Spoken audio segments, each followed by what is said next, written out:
sommes la garde frontière. Ni barbelé, ni mirador, mais une pellicule vivante, acide, grasse, qui tremble à chaque souffle du vent, à chaque effleurement. Nous sommes l'écume vivante, le voile tremblant qui sépare le dedans du dehors, une fine membrane de sel et de lipides où dansent des milliards d'âmes minuscules. Chacun joue sa portée, la symphonie émerge. Nous avons le quorum.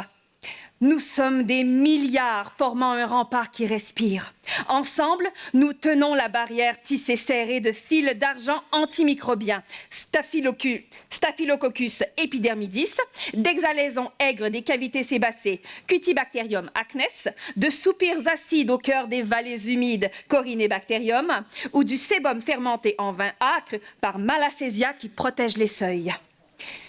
Isidore Vasselin, notre hôte, n'est pas sa peau. Elle, c'est notre territoire, le rempart poreux contre le monde, étudié par l'hôte depuis plus de 20 ans qu'il nous scrute, doigts de verre, lame effilée et yeux de microscope. Il publie sur nous dans des revues scientifiques le microbiote cutané, une sentinelle immunitaire. Il publie sur nos conversations chimiques intimes avec les cellules de Langerhans, sur les interleukines que nous déclenchons pour alerter le système, sorte de balise de fumée orange, signalant le danger ou la détresse, qui ont déjà sauvé des marins par milliers. Il nous nomme commensaux bénéfiques, le mot velours pour captif bienveillant. Il ignore que nous votons, que nous sentons ensemble et que nous refusons la domestication. Ce matin, à Roissy, 2 frontières vacillent en même temps. Masque pendant à une oreille et sueur sur la tempe, Isidore tend son passeport. Une goutte perle et charrie nombre d'intrus, poussières nomades opportunistes qui traversent notre voile acide protecteur. Isidore tend son passeport et sa main, une fois libérée, gratte machinalement son cou. Sous la pression de l'ongle se crée une micro-fissure qui pour nous est abîme ou s'engouffrer.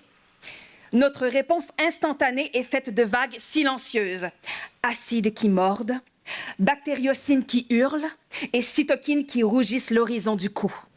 Isidore tend son passeport comme une offrande fragile. Je me rends à Tokyo pour une conférence. Oui.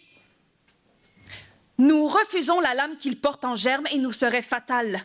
Cette crème probiotique qu'il projette de breveter veut nous tailler, nous réduire, nous standardiser, dompter Cutibacterium acnes et stériliser les paysages huileux au nom d'une immaculée et illusoire beauté sans faille.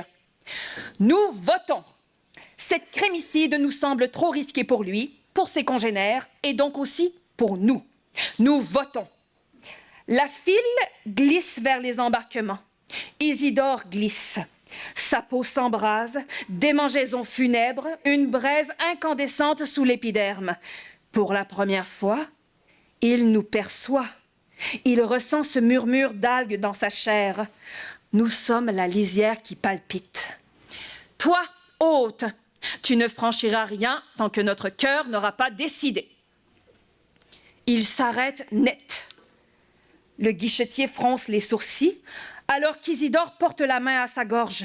La rougeur monte le long de la veine jugulaire comme une grande marée d'automne. Nous amplifions le message. Moins d'apaisants, plus d'artifices et de tempêtes chimiques. Son cœur bat plus vite et plus fort, faisant écho à notre quorum affolé, affolant. Son corps bat plus vite, il titube et recule d'un pas. La file le maudit, mais sans le lui dire vraiment. Dans la zone liminale, dans l'entre-deux pays, la zone de transit, il s'assied sur un siège de plastique raide et froid. Ses doigts humides tremblent sur son téléphone, mais réussissent laborieusement à produire un message sec. La conférence de Tokyo est annulée. Puis Isidore gratte encore, plus fort, le sang perle, minuscule offrande rouge. C'est pour nous une porte ouverte sur l'intérieur. Nous hésitons. Une partie de nous aimerait bien sûr envahir pour punir l'arrogance de l'autre, consumer et détruire. L'autre, heureusement, se souvient que sans lui, nous errerions dans le vide en poussière stérile. Il est notre liant indéfectible, mais symbiose n'est pas soumission. Elle reste conversation inachevée. Nous votons. Cutibacterium libère une douce vague propionique, presque caressante, tandis que Staphylococcus apaise ses sentinelles. Les cytokines refluent et se retirent aussi vitement que la marée en la baie de Saint-Michel. Isidore respire.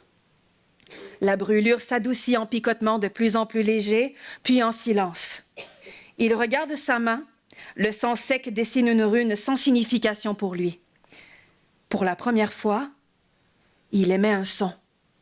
Il murmure, non pas à l'agent, non pas au vide, mais au minuscule, à l'infinitésimal. Et si nous étions déjà passés, qu'aurait été le vote? Il se lève lentement. Au lieu de rejoindre la file, il marche vers la sortie, vers la zone publique, territoire sans visa. Dehors, l'air froid et humide de janvier lave sa peau. Nous sentons la bruine se poser, diluer les intrus, renouveler notre film acide. Pas de conférence, pas de crème simplificatrice, pas de monoculture épidermique. Juste un hôte qui, pour la prochaine heure, écoute. Dans l'avion qu'il ne prendra pas, nous imaginons le vol. Lui, front contre hublot, sentant nos danses minuscules agiter son corps de soubresaut fatal. Nous ne sommes plus gardiens ni captifs. Nous sommes ensemble le seuil qui respire. Plus tard, revenu dans son laboratoire désert, il posera sa main dans une boîte de pétri vide et commencera, pour nous, un nouveau chemin de quête. Une recherche symbiotique orientée par nous, les symbiontes eux-mêmes. Jamais plus il ne parlera de domestication et écrira désormais « Le microbiote cutané est plus qu'une sentinelle. C'est une lisière vivante. Nous ne le protégeons pas, ce microbiote. Nous le sommes. » Et nous, dans les plis de sa paume, dans le sel de sa sueur neuve, dans le silence qui suit la tempête, nous chantons doucement. Nous sommes la frontière qui palpite. Nous sommes le passage qui rêve. Et toi, hôte lecteur enfin poreux, tu l'as déjà traversé, notre frontière.